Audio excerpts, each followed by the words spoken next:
샬롬, 예수 그리스도의 평강이 여러분 모두에게 함께 하시기를 간절히 바랍니다. 특별히 교회 안에 수술하시고 또 아프신 분들이 계십니다. 생각나시는 대로 중보기도 부탁을 드리겠습니다.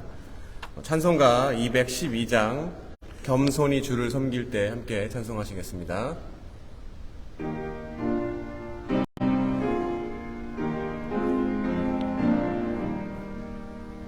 겸손히 주를 섬길 때 괴로운 일이 많으나 구주여 내게 힘 주사 잘 감당하게 하소서.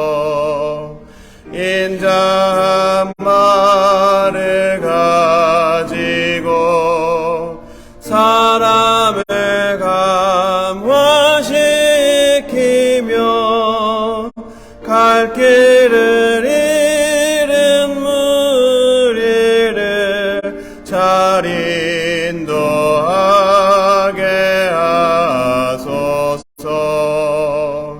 구주의 귀한 인내를 깨달아 알게 하시고 굳건한 믿음 주셔서 늘 승리하게 하소서. 장래의 영광 비추사 소망이 되게 하시며 구주와 함께 살면서 참 평강 얻게 하소서. 아멘.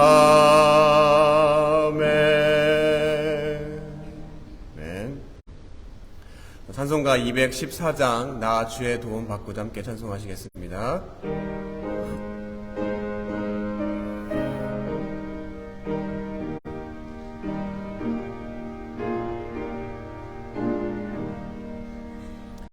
나 주의 도움 받고자 주 예수님께 빕니다. 그 구원 허락하신 주 날 받아주소서. 내 모습 이대로 주 받아주소서. 날 위해 돌아가신 주 날 받아주소서. 큰 죄에 빠져 영적을 날 위해 피 흘렸으니 주 형상대로 빚으사 날 받아주소서. 내 모습 이대로 주 받아주소서. 날 위해 돌아가신 주 날 받아주소서. 내 힘과 결심 약하여 늦게 여지기 쉬우니 주 이름으로 구원해 날 받아주소서. 내 모습 이대로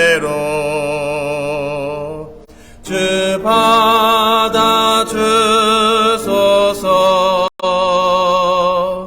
날 위해 돌아가신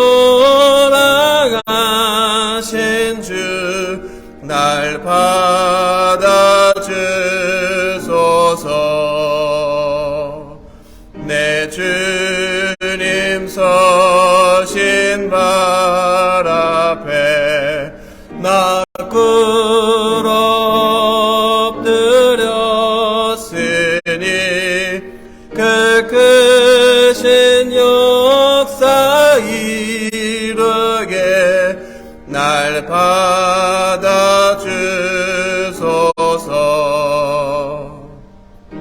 모습 이대로 주 받아주소서. 날 위해 돌아가신 주 날 받아주소서.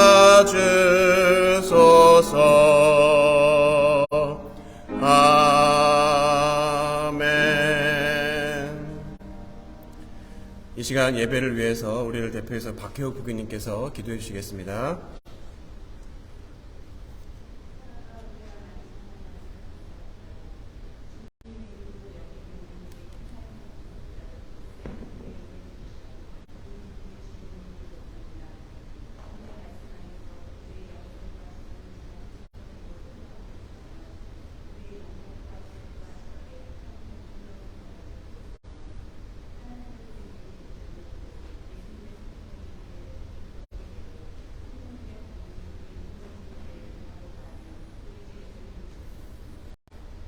아멘. 기도 감사합니다. 오늘 말씀 함께 나누겠습니다. 사무엘상 20장 1절부터 4절입니다. 함께 읽으시겠습니다. 다윗이 라마 나요대에서 도망하여 요나단에게 이르되 내가 무엇을 하였으며 내 죄악이 무엇이며 내 아버지 앞에서 내 죄가 무엇이기에 그가 내 생명을 찾느냐. 요나단이 그에게 이르되 결단코 아니라 내가 죽지 아니하리라. 내 아버지께서 크고 작은 일을 내게 알리지 아니하고는 행하지 아니하나니 내 아버지께서 어찌하여 이 일은 내게 숨기리요 그렇지 아니하리라. 다윗이 또 맹세하여 이르되 내가 내게 은혜 받은 줄을 내 아버지께서 밝히 알고 스스로 이르기를 요나단이 슬퍼할까 두려운즉 그에게 이것을 알리지 아니하리라 함이니라. 그러나 진실로 여호와의 살아계심과 내 생명을 두고 맹세하노니 나와 죽음의 사이는 한 걸음뿐이니라. 요나단이 다윗에게 이르되 내 마음의 소원이 무엇이든지 내가 너를 위하여 그것을 이루리라. 아멘. 요즘 나이가 들어가고 있음을 새삼 느낍니다. 가까운 곳을 보려고 하면 안경을 자주 벗는 제 모습을 발견을 하고 또 전에는 안 그랬는데 근육에 힘이 빠졌는지 사례가 자주 들립니다. 그리고 초저녁에 잠이 쏟아지는 듯이 많이 피곤하고 아침에 알람이 없어도 깨어납니다. 물론 여러분들 앞에서 제가 나이가 들었거나 아니 나이 먹는다고 하면 참 민망하고 죄송한 이야기지만 어쨌든 상대적이긴 하지만 저도 나이가 들어가고 있습니다. 그런데 이게 나이가 들면서 제 스스로가 바뀌어가는 것 중에 참 하나 신기하고 놀라운 게 전에는 전혀 일도 관심이 없던 한국 정치에 관심을 갖게 되었다는 것입니다. 시간이 되면 계속해서 뉴스를 봅니다.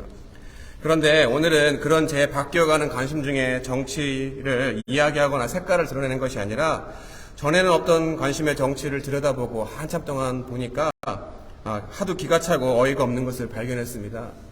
여러분도 공감하실 겁니다. 바로 거의 100이면 100 대다수의 정치인들이 나라를 위해서 그리고 국민을 위해서 정치 철학 그리고 옳고 그름을 판단하는 분별력 정책 등의 내용을 가지고 정치하는 게 아니라 무조건적인 편가르기 또 반대를 위한 반대 등 전혀 논리나 이성하고는 상관없이 좌우 진영 싸움을 하는 모습들이 많았다는 것입니다. 그래서 도대체 이분들 배경이 어떤가 하고 학력상을 보니까 서울에 알아주는 대학원까지 다 졸업하신 분들이 무논리와 생떼로 정치하는 모습을 보았습니다.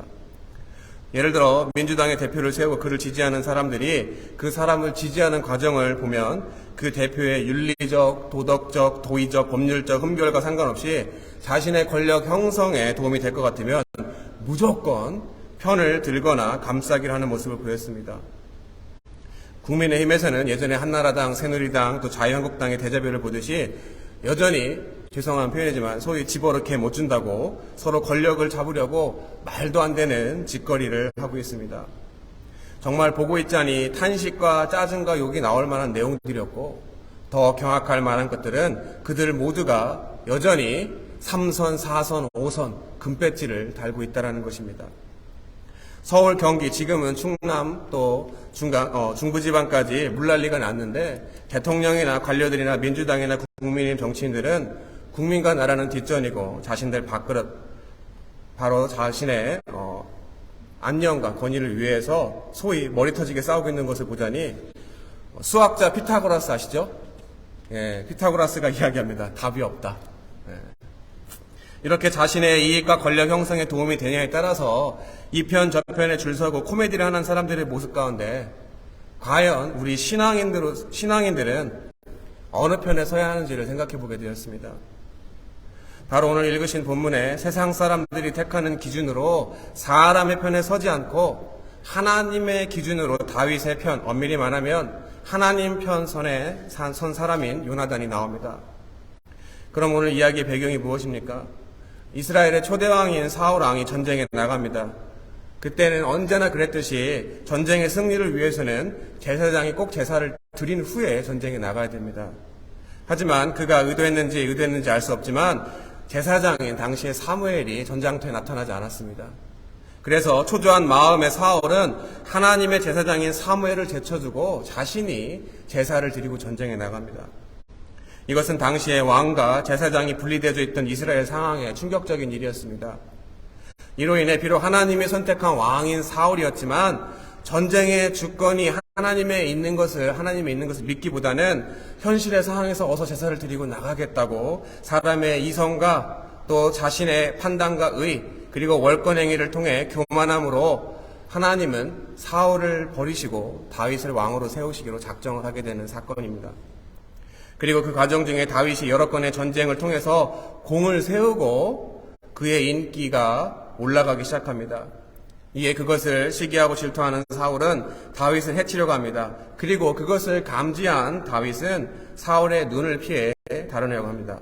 그때 오늘 읽으신 본문처럼 사울의 아들이자 다윗의 친구였던 요나단은 그러한 아버지로부터 다윗을 보호하기 위해서 아버지에게 거짓말을 하고 다윗을 도망치도록 해줍니다.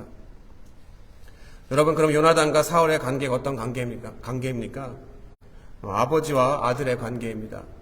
그리고 그 관계는 단순히 아버지와 아들을 뛰어넘는 사울과 요나단의 관계는 왕위를 이을 바로 왕과 그의 왕자의 관계였습니다.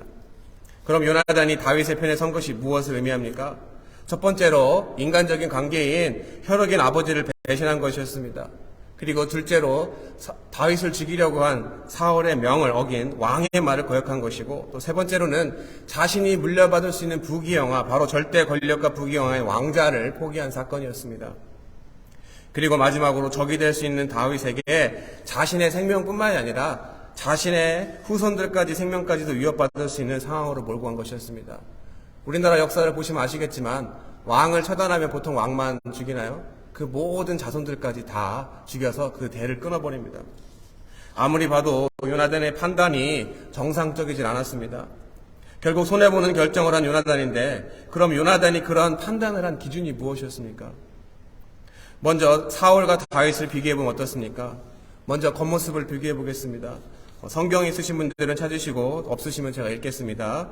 사울에 대해서 이야기합니다. 사무엘상 9장 1절 2절입니다. 사무엘상 9장 1절 2절입니다. 제가 읽겠습니다. 베냐민 지파에 기스라 이름하는 유력한 사람이 있으니 그는 아비엘의 아들이요 스롤의 손자요 베고라스의 증손이요 아비야의 현손이며 베냐민 사람이더라.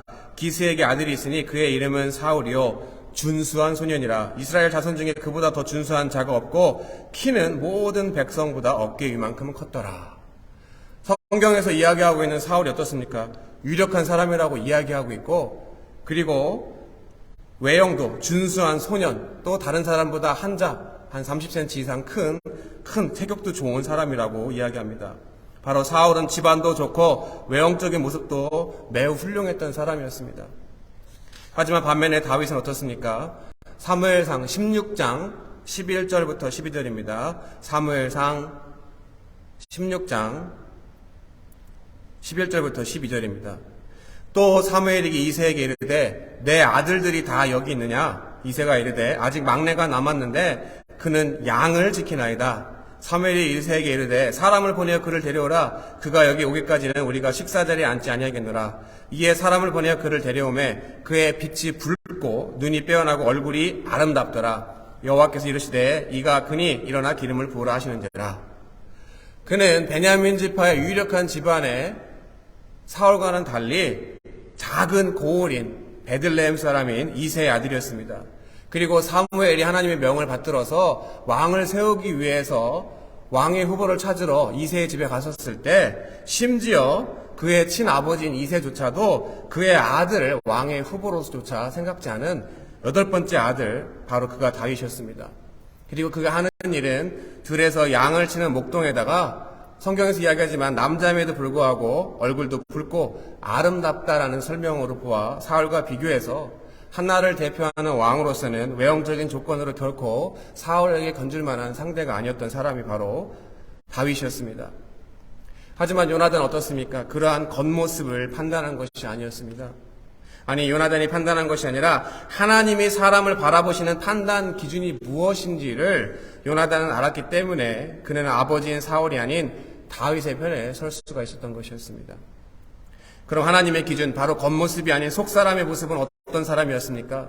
먼저 사울에 대해서 이야기합니다. 사무엘상 14장 52절, 세 군데에서 제가 다 읽겠습니다. 18장 17절, 18장 21절입니다. 14장 52절, 18장 17절, 18장 21절입니다.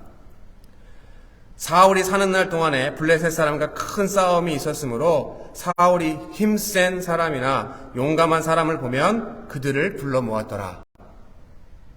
18장 17절입니다. 사울이 다윗에게 이르되 내 맏딸 메랍을 내게 아내로 주리니 오직 너는 나를 위하여 용기를 내어 여호와의 싸움을 싸우라 하니 이는 그가 생각하기를 내 손을 그에게 대지 않고 블레셋 사람들의 손을 그에게 대게 하리라 함이라. 18장 21절입니다. 스스로 이르되 내가 딸을 그에게 주어서 그에게 올무가 되게 하고 블레셋 사람들의 손으로 그를 치게 하리라 하고 이에 사울이 다윗에게 이르되 내가 오늘 다시 내 사위가 되리라 하니라. 어떻습니까? 힘이 센 사람이지만 용감한 사람이 있으면 그 사람들을 불러 모았습니다. 또 자신의 딸을 이용해서 다윗을 죽이려고 했고 또 이후에 상황이 또 반전이 되면 사위를 삼으려고 했습니다. 그는 겉모술수에 강한 사람이었습니다. 그리고 사울은 상황에 따라 계산이 엄청 빠른 사람이었습니다. 그리고 하나님보다는 결정적으로 자신의 판단과 결정을 믿은 사람이 사울이었습니다. 하지만 그와는 반대로 다윗은 어떤 사람이었습니까? 사무엘상 17장 32절부터 37절입니다. 사무엘상 17장 32절부터 37절입니다. 다윗이 사울에게 말하되 그로 말미암아 사람이 낙담하지 말 것이라 주의 종이 가서 저 블레셋 사람과 싸우리라 하니 사울이 다윗에게 이르되 내가 가서 저 블레셋 사람과 싸울 수 없으리니 너는 소년이요 그는 어려서부터 용사임이니라. 다윗이 사울에게 말하되 주의 종이 아버지의 양을 지킬 때에 사자나 곰이 와서 양떼에서 새끼를 물어가면 내가 따라가서 그것을 치고 그 입에서 새끼를 건져내었고 그것이 일어나 나를 해하고자 하면 내가 그 수염을 잡고 그것을 쳐 죽였나이다. 주의 종이 사자와 곰도 쳤은즉 살아계시는 하나님의 군대를 모욕한 이 할례받지 않은 블레셋 사람이니까 그가 그 짐승의 하나와 같이 되리이다. 또 다윗이 이르되 여호와께서 나를 사자의 발톱과 곰의 발톱에서 건져내셨은즉 나를 이 블레셋 사람의 손에서도 건져내시리다. 그는 비록 하찮은 것 같은 양치기 일일지라도 자신의 목숨을 바쳐서라도 일한 자신의 일에 성실한 사람이었습니다. 그리고 자신의 신체적인 조건으로는 바로 어려서부터 골리앗은 용사라고 사울이 이야기하고 너는 소년이라고 이야기하고 있습니다. 바로 신체적인 조건으로는 골리앗과 비교해서 도저히 싸울 만한 상대가 아니었습니다.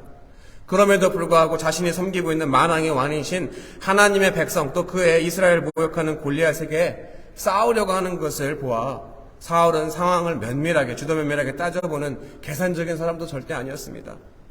그리고 바로 자신이 양치기 할 때 자신의 양들을 해치려고 맹수로부터 목숨 걸고 싸운 것을 보아 무모할 정도로 용감한 사람이 바로 다윗이었습니다.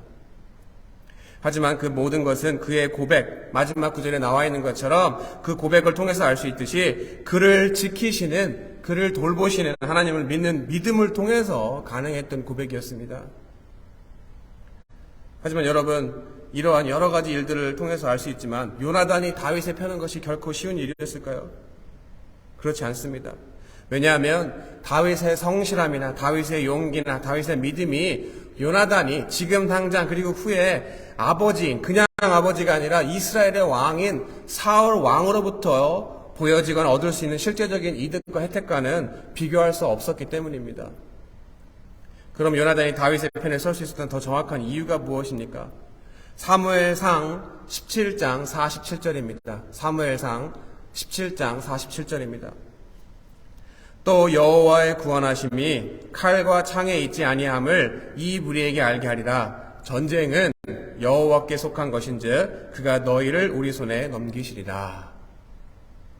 여러분, 이 말은 다윗이 골리앗과 싸우기 전에 한 말입니다. 그리고 이 말을 그 자리에서 전장터에서 들은 요나단이 이렇게 반응합니다. 사무엘상 18장 1절입니다.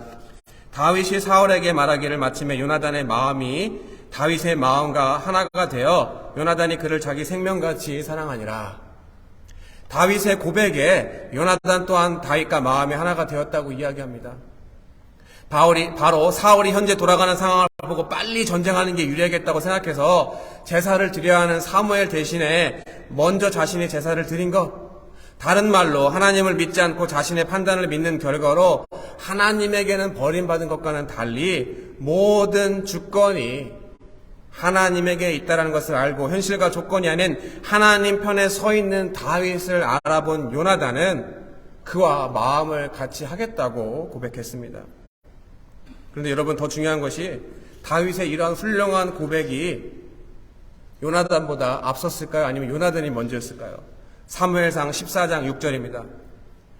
사무엘상 14장 6절입니다. 요나단이 자기의 무기를 든 손에게 이르되 우리가 이 할례 받지 않은 자들에게로 건너가자. 여호와께서 우리를 위하여 일하실까노라. 여호와의 구원은 사람이 많고 적음에 달리지 아니하였느니라.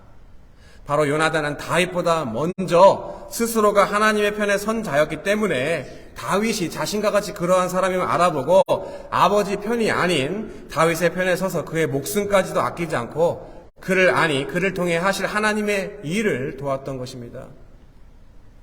사랑하는 성도 여러분, 사람 관계 중요합니다. 그리고 소위 줄서기, 누구 편에 서느냐, 바로 어디에 줄 서느냐 판단하는 거 굉장히 중요합니다. 왜냐하면 어디에 줄 서느냐에 따라서 당장 내 현실에 이득이나 혜택이 주어지기 때문입니다. 하지만 오늘 본문처럼 나에게 당장 이득이 되는 사람의 기준으로 사람의 편에 서는 것이 아니라 하나님의 기준으로 하나님 편에 서야 합니다. 그리고 그것을 분별하고 결단하기 위해서는 요나단처럼 내가 먼저 하나님 편에 서는 경험이 있어야 한다는 것입니다. 갈라디아서 1장 10절입니다. 이제 내가 사람들에게 좋게 하랴 하나님께 좋게 하랴 사람들에게 기쁨을 구하랴 내가 지금까지 사람들의 기쁨을 구하였다면 그리스도의 종이 아니니라. 사도 바울의 고백입니다. 사랑하는 아틀란타 구세군 다민족교회 우리 한인 성도 여러분, 한 주간을 살아가면서, 아니 한평생을 살아가시며 누구 편에, 어떠한 편에 서야 하는지 선택의 기로에 섰었을 때 오늘 말씀처럼 하나님 편에 선 내 경험을 근거로, 아니 혹시 하나님 편에 서는 것을 경험하지 못했더라면 먼저 경험한 성경의 많은 믿음의 사람들과 같이 내 당장 현실의 이득과 유익을 위해서 사람의 편에 서는 것이 아니라 하나님 편에 설 수 있는 용기와 믿음을 가지고 하나님 편에 섰을 때 결국 최후 승리를 약속하신 하나님의 자녀로서 매일매일 순간순간마다 삶 속에서 승리하시는 저와 여러분 모두가 되시기를 이 시간 예수 그리스도 이름으로 간절히 축원합니다. 기도하겠습니다. 하나님, 우리 삶 속에 매 순간순간마다 선택의 기로에 섰을 때 우리의 경험과 지식과 또 세상사람의 판단 기준으로 선택하고 살아갈 때가 많이 있습니다. 하지만 그런 순간에도 하나님께서는 하나님의 이 상황을 어떻게 바라보시고 생각하시는지, 또 우리가 어떠한 일을 하기를 원하시는지 결정을 원하시기를 하시는지를 우리가 말씀을 통해서 또 성령님의 인도하심을 통해서 결정하지 못할 때가 있습니다.